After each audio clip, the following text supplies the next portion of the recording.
之前阿 Jason 啊，今日帶大家睇一套小徑灣梵高的海灘海景嘅一房嘅單位啊。呢個房嘅話喺露台就望得到個沙灘嘅海景啊，視野好開闊嘅啊，係西南朝向一個單位望海景嘅哦。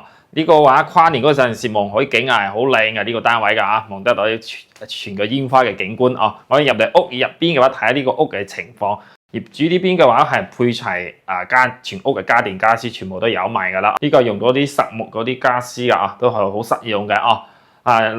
上邊嗰啲冷氣啊、雪櫃啊，全部都配埋㗎啦啊！呢個房嘅話係其實都係唔使裝修，基本上都可以入住㗎。呢間樓嘅話，因為梵高呢邊啲樓係比較新嘅樓嘅哦。呢個梵高呢邊等日交到樓到依家都係幾年嘅時間啦啊！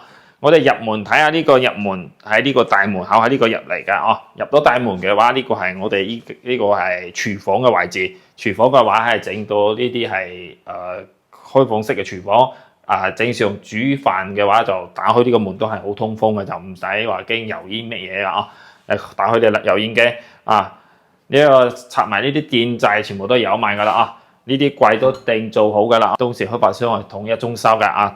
對門嘅話呢個位係一個公室翻嚟嘅一個洗手間一個洗手間嘅話一個門嘅話係俾業主可能自己拆咗呵，到時如果你要做到公室，你自己裝翻個玻璃門就 OK 㗎啦啊！呢間房嘅話，依家都係梵高係比較平啲嘅一個睇海景嘅一個單位啦。